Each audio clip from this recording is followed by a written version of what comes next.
మీరు డ్రైవింగ్ నేర్చుకోకుండా కారు నడుపుతారా? దొంగ లైసెన్స్ పెట్టుకొని నడుపుతాం అనకండి. అలా అనట్లా. డ్రైవింగ్ అసలు రాదు, నేర్చుకోలేదు, ఏదైతే అదైతే చూద్దాం అని కారు నడపటానికి ప్రయత్నిస్తారా? ఏమవుతుంది? మ్యాక్సిమం నడపరు కదండి. ఎందుకు నడపరు? ఎందుకు? యాక్సిడెంట్ అవుతుంది, మీకు ఇబ్బందే, మీకు గాయాలు అవుతాయి, మీకు ప్రాణహాని ఉంటుంది, మీ ఎదుటివాడికి కూడా కదా, వాళ్ళకేమి ఇరుగుతాయో, వాళ్ళకెంత ఇబ్బంది జరుగుతుందో తెలియదు.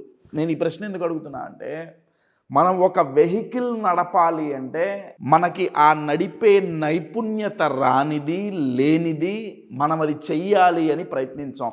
హైలీ రిస్క్గా మనం పరిగణిస్తాం కదా. ఓ డ్రైవర్ని పెట్టుకుంటాం, లేకపోతే ఒక క్యాబ్ బుక్ చేసుకుంటాం, రైట్ అండి. నేనేమంటున్నానంటే, మరి ఈ వెహికల్ని నడపటానికి డ్రైవింగ్ మీకు వచ్చా? ఏ వెహికల్? ఈ వెహికల్. ఇది ప్రపంచంలోనే ఉన్న అత్యంత శక్తివంతమైన, అత్యధికమైన హార్స్ పవర్ కలిగిన వెహికల్ హ్యూమన్ మైండ్.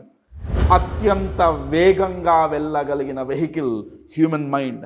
అత్యంత అధికమైన మైలేజ్ ఇచ్చే వెహికల్ హ్యూమన్ మైండ్. నా క్వశ్చన్ ఏంటంటే, దీన్ని నడిపే ప్రక్రియ మనలో ఎంతమందికి తెలుసు?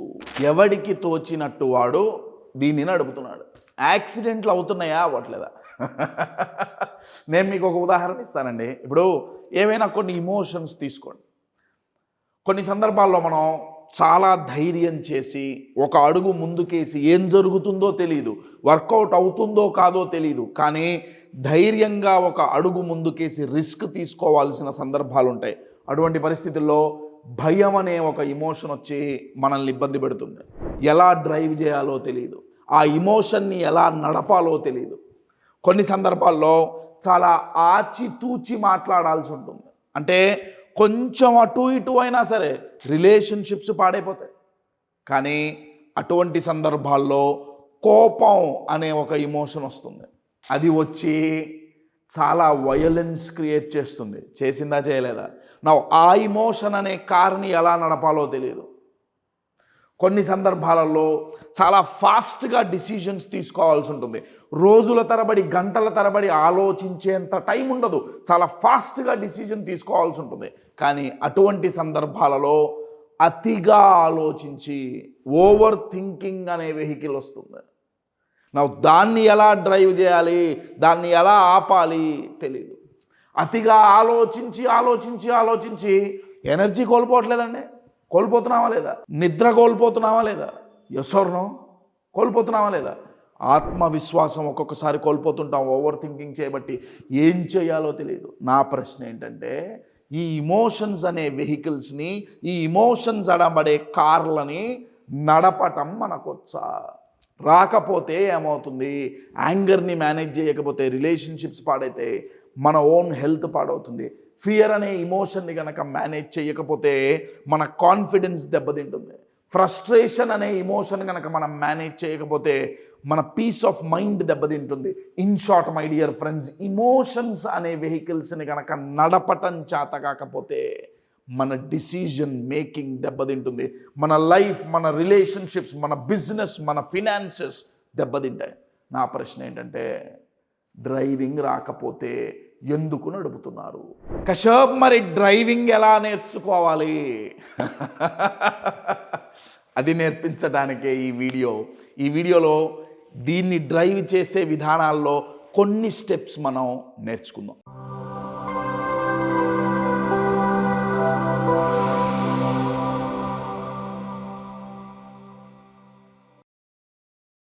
ఎంవిఎన్ కశ్యప్ ఒక అమేజింగ్ లైఫ్ కోచ్. ఎందుకంటే జీవితంలో అయినా, బిజినెస్లో అయినా సమస్యలు, కష్టాలు, నష్టాలు వస్తుంటాయి. అటువంటి టఫ్ టైమ్స్ని ఎదుర్కోవాలంటే మన మైండ్ టఫ్గాను, అన్షేకబుల్గా ఉండాలి. ఎంవిఎన్ కశ్యప్ కండక్ట్ చేసే వర్క్షాప్స్ బీ అన్షేకబుల్ కానివ్వండి, లేదా ఎమోషనల్ మాస్టరీ కానివ్వండి, ఇటువంటి ప్రోగ్రామ్స్ మనల్ని మానసికంగా దృఢంగా చేసి తద్వారా మన ఎదుగుదలకు దోహదపడుతున్నందుకు నాకు చాలా ఆనందంగా ఉంది. ఇటువంటి ప్రోగ్రామ్స్ మీరు మరిన్ని చేయాలని కోరుకుంటూ, wishing you all the very best Kashyap. Good luck. కంటెంట్లోకి వెళ్ళే ముందు అప్కమింగ్ ప్రోగ్రామ్స్ మరికొద్ది రోజుల్లోనే ఇమోషనల్ మాస్టరీ 10 days వర్క్షాప్, మీకు డేట్స్ కింద కనపడతాయి. 10 days వర్క్షాప్ స్టార్ట్ అవ్వబోతుంది. ఆన్లైన్లో జరిగే ప్రోగ్రామ్. 10 రోజులు 10 ఇమోషన్స్ గురించి డిస్కస్ చేస్తామండి. Fear, loneliness, anger, hurt, sadness, frustration, overload, ఇటువంటి గిల్ట్, ఇటువంటి 10 ఇమోషన్స్, ఒక్కొక్క ఇమోషన్ని ఎలా నడపాలి అనేది నేర్పించడం జరుగుతుంది. ఇది నేర్చుకుంటే ఏమవుతుంది మై డియర్ ఫ్రెండ్స్, మీరు ఏ రంగంలో ఉన్నా కానీ ఆ రంగంలో మినిమం నేను చెబుతున్నాను 58% వృద్ధి రేటు సంపాదిస్తారు ఇమోషన్స్ని కనుక మేనేజ్ చేయడం నేర్చుకుంటే. For more details contact the number on the screen. ఇమోషన్స్ని మేనేజ్ చేయటం, ఇమోషన్స్ అనే వెహికల్స్ని నడపటం ఒక ఆర్ట్ అండి. ART, ఒక ఆర్ట్, ఒక కళ. ఇప్పుడు కొంతమంది కూచిపూడి నృత్యం చేస్తుంటారు, కొంతమంది భరతనాట్యం చేస్తుంటారు, కొంతమంది ఫ్లూట్ వాయిస్తుంటారు, కొంతమంది తబలా వాయిస్తుంటారు. అవన్నీ art forms, yes or no? వాటిని చూసి ఎంత బాగా వాయిస్తున్నాడు రా, ఎంత మంచి ఆర్ట్ రా ఇది అని ఏదో అదృష్టం కొద్దీ వచ్చింది అనుకుంటామా? అవి గనక మనము వాయించాలంటే మనం ఏం చేయాలి? ఆ సైన్స్ నేర్చుకోవాలి, ఆ ఆర్ట్ నేర్చుకోవాలి. అదే రకంగా ఇమోషన్స్ని మేనేజ్ చేయడానికి ఒక ఆర్ట్ ఉందండి, ART. ఈ 3 మీకు బ్రీఫ్గా నేను చెప్తాను. ఏ అంటే అర్థం ఏంటంటే, ఫస్ట్ వన్ ఈజ్ అవేర్నెస్. ఆకాశపు అవేర్నెస్ గురించి మేము చాలా విన్నాం. నా క్వశ్చన్ ఏంటంటే, వినేం చేశారు? యాక్షన్ తీసుకున్నారా? అవేర్నెస్ అంటే అర్థం ఏంటంటే, నాకు ఏ సందర్భంలో ఏ ఇమోషన్ ట్రిగర్ అవుతుంది. చాలామందికి అసలు ఐడియా లేదండి. అసలు ఇమోషన్స్ అన్న వాటిని ఎంత ఇగ్నోర్ చేస్తున్నామంటే, మై డియర్ ఫ్రెండ్స్ బాగా గుర్తుపెట్టుకోండి, ఇమోషన్స్ని మేనేజ్ చేయటం ఒక ఆప్షన్ కాదండి, కంపల్సరీ, మస్ట్ అండ్ షుడ్. ఇది. సో ఫస్ట్ అవేర్నెస్ ఉండాలి.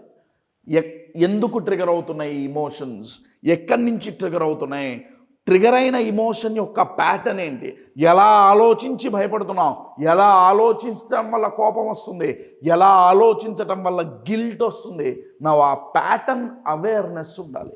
అవేర్నెస్ ఉంటే ఏమవుతుంది, చాలా ఈజీగా దాన్ని ఇంటరప్ట్ చేసి బ్రేక్ చేయొచ్చు. ఇప్పుడు బాడీలో ఏ రోగం ఉందో తెలవకపోతే మందు ఎట్లా వేసుకుంటారండి, ట్రీట్మెంట్ ఎట్లా ఉంటుంది ఒకసారి ఆలోచించండి. సిమిలర్లీ అసలు భయం ఎందుకు వస్తుందో తెలియదు, ఎందుకు యాంగ్జైటీ ఫీల్ అవుతామో తెలియదు, ఎందుకు డిప్రెషన్లోకి పోతున్నామో తెలియదు. బయట చూడటానికి ఏదో కారణాలు ఉన్నాయి, నాకు అనుకున్న పని అనుకున్నట్టు జరగలేదు సో బాధపడుతున్నా, నా గర్ల్ ఫ్రెండ్ వదిలేసిపోయింది సో డిప్రెషన్ వచ్చింది. ఒక ఎగ్జాంపుల్ అండి. Yes or no? అదేదో పైన కలిగే ఇదండి. ఇప్పుడు సేమ్ అదే సిచ్యువేషన్స్లో సేమ్ అదే రకంగా ఇమోషన్స్ ప్రతిసారి రిపీట్ అవుతున్నాయి కదా. So awareness is most important అండి. ఫస్ట్ అది తెలవాలి. ఎలా తెలుస్తుంది? నేర్చుకుంటేనే తెలుస్తుందండి, నేర్చుకుంటేనే తెలుస్తుంది అవేర్నెస్. సెకండ్ ఆర్ అంటే ఏంటంటే రెగ్యులేషన్. రెగ్యులేషన్ అంటే అర్థం ఏంటంటే, ఇప్పుడు భయం అనే ఒక ఇమోషన్ ట్రిగర్ అయింది, దాని తీవ్రత పెరగకుండా అక్కడితో ఆపేయటాన్ని రెగ్యులేషన్ అంటాం. బాగా గుర్తుపెట్టుకోండి, రెగ్యులేషన్ అంటే అసలు ఇమోషన్ ట్రిగర్ అవ్వకుండా చూడటం కాదు. చాలామంది పప్పులో కాలేసేది ఇక్కడే. అందుకే ఇమోషన్స్ని మేనేజ్ చేయటం, ఇమోషన్స్ అనే కారుని నడపడం చాలా ఇబ్బంది అవుతుంది. కారు నడపడం అంటే అర్థం ఏంటండి, ఒక చోటు నుంచి ఇంకొక చోటికి తీసుకెళ్ళటం కదా. అసలు కారే తీయకపోతే, నాకు అసలు ఏ ఇమోషన్ వద్దు, బీ ఫియర్లెస్, నాకు అసలు భయమే వద్దు, వర్కౌట్ అవ్వదండి. భయం కావాలి, కోపం కావాలి, లోన్లీనెస్ కావాలి, గిల్ట్ కావాలి, ఫ్రస్ట్రేషన్ కావాలి. ఎందుకు అంటే అవి మనల్ని కాపాడటానికి వస్తాయండి. ఇమోషన్స్ చాలా గొప్పవి, దాని వెనకాల ఒక అద్భుతమైన సైన్స్ ఉంది.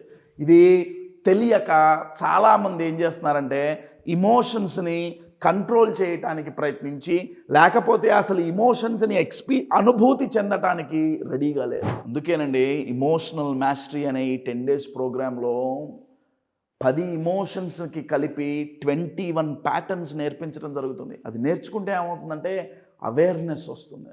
అవేర్నెస్ వచ్చిన తర్వాత వాటిని ఎలా రెగ్యులేట్ చేయాలి, ఫియర్ ట్రిగర్ అవ్వంగానే దాని తీవ్రత పెరగకుండా ఎలా ఆపాలి, యాంగర్ ట్రిగర్ అయితే తీవ్రత పెరగకుండా ఎలా ఆపాలి, ఆ ప్యాటర్న్స్ అన్నీ నేర్పించడం జరుగుతుంది. సో రెగ్యులేషన్ అంటే అర్థం ఏంటంటే, ఏదన్నా ఇమోషన్ ట్రిగర్ అయితే దాని తీవ్రత పెరగకుండా అక్కడికక్కడే ఎలా ఆపగలగాలి, అది రెగ్యులేషన్. ఇది తెలవాలి. Awareness, regulation. మరి ఎలా వస్తాయి? Tea for training. Driving training లేకుండా వచ్చేసిందండి, వచ్చిందా? చిన్నప్పటి నుంచి మీరు ఎన్నో స్కిల్స్ నేర్చుకున్నారండి, ఎన్నో స్కిల్స్ నేర్చుకున్నారు. అవన్నీ దానంతట అవే వచ్చేసినాయా? ఇవాళ రాత్రి పడుకొని పొద్దున్న లేవగానే ఆ స్కిల్ వచ్చిందండి. ట్రైనింగ్ తీసుకుంటేనే వచ్చింది కదా. నా క్వశ్చన్ ఏంటంటే, మన మైండ్ అనే వెహికల్ని మనం నడపటానికి, ఇమోషన్స్ అనే కారుని మనం నడపటానికి ఏ ట్రైనింగ్ తీసుకుంటున్నాం? బాగా గుర్తుపెట్టుకోండి, కొన్నిసార్లు లైఫ్లో దవడ పగిలిపోయే సందర్భాలు వస్తాయి. చాలా పెద్ద సునామీ, ఇమోషనల్ సునామీలు క్రియేట్ అయితే, అంత పెద్ద వాటిని ఎదుర్కోవాలి అంటే చిన్న చిన్న ఇమోషనల్గా డిస్టర్బ్ అయ్యే సందర్భాలు తీసుకొని ట్రైనింగ్ మనకి మనం ఇచ్చుకోవాలి. బాగా గుర్తుపెట్టుకోండి. సో మై డియర్ ఫ్రెండ్స్, ఈ ఆర్ట్ గనక నేర్చుకున్నామా, awareness, regulation and training, my dear friends, believe me, mind అనే కార్ని, ఇమోషన్ అనే కార్ని మనం నడపచ్చు. కశ్యప్, ప్రతిసారి మనమే ఎందుకు నడపాలి? డ్రైవర్ని పెట్టుకోకూడదా? ఇమోషన్స్ అండ్ మైండ్ని మేనేజ్ చేసే విషయంలో డ్రైవర్ పనికిరాడు. సెల్ఫ్ డ్రైవింగ్, అదే బెస్ట్ డ్రైవింగ్. బాగా గుర్తుపెట్టుకోండి. చాలా చాలా important. So my dear friends, learn the art of mastering your emotions. Manage your emotions before they damage you.